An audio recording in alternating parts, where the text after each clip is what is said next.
In this video, I'm going to talk about how to set this trailer up once you pulled into the right campsite. Now, the first thing is, if you're going to be reversing for a long way for some reason, like 100 yards or something like that, or you're going to be reversing even for like shorter, 50 yards over a diverse terrain where you're going to be going up and down a lot, you need to take the sway bar off, because the sway bars pressurize the tongue of the trailer, and when you're in reverse, if you go too far, you'll hear it creaking and groaning.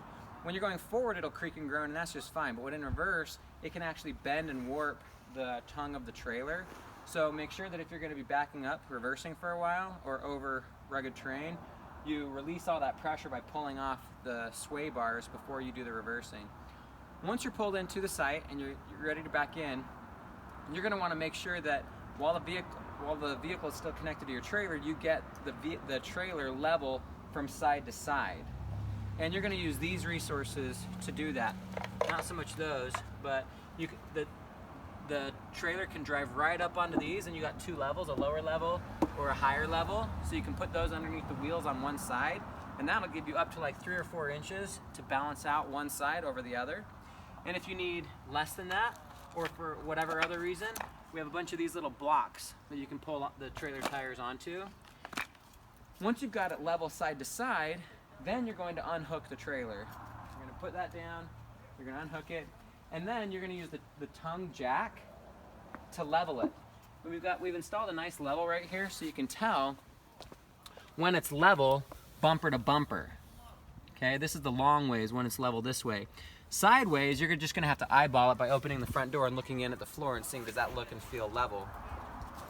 But front to back, you've got that little level there. So you're just going to use the tongue jack to take the front up or down until that's perfectly level. Once you've got that perfectly level, then you're going to drop the stabilizers. And what the stabilizers do is they make sure that the trailer stops feeling like a boat that kind of moves around. They just stabilize it. So if you pop down here,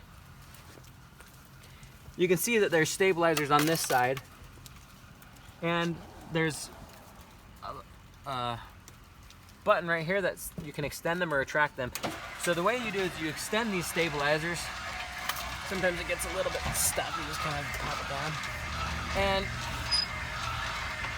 these are not a jack.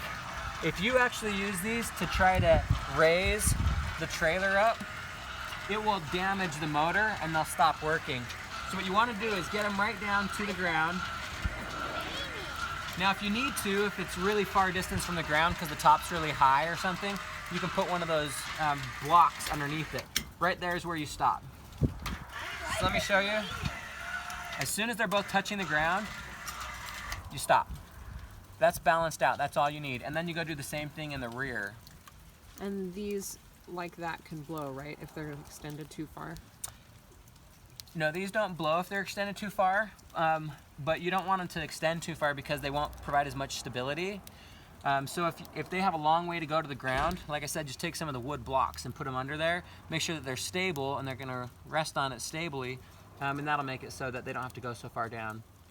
On the other side, right here, on the other side of the trailer, is a manual way to crank the stabilizers up and down. And in fact, we should probably go do that.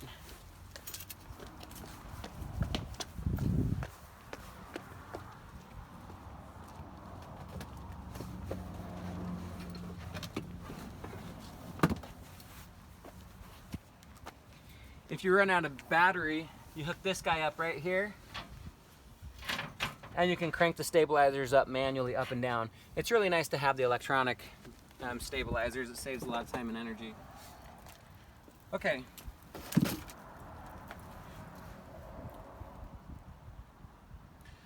Once you've done with that, then you hook up your water, your sewer, your electrical, and then you push out the slide. Come on, I'll show you how to do that.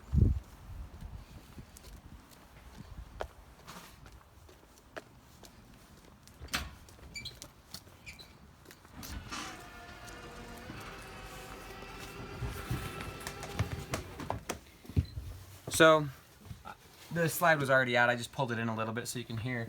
You just go up here, slide out, and you push it till you hear this sound. Oops.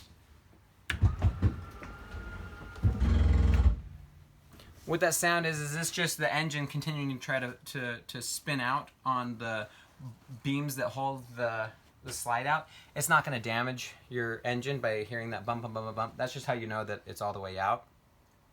You have to extend it all the way. Do not put pressure or weight or kids or anything else on the slide unless it's extended all the way, because once it's extended all the way, new supports come in to hold it up and you'll damage it if you don't do that. These also have a moisture barrier right here that blocks out the cold and the wet. So that's another reason why you need to make sure you push the slide all the way out. As you're pushing the slide out and in, make sure that you've cleared the area. For example, the TV could be out if you've forgotten to put the TV in, and suddenly the slide is cranking the TV and can damage the TV. You know, it can damage other stuff over here. Make sure that this broom is here. It's a good idea to check your thermostat. Sometimes it'll catch on that. You gotta make sure it's flat. It's a good idea to check the thermostat and turn it off before you pull the slide in. Otherwise, you kind of have to reach next to the slide like that and access the thermostat.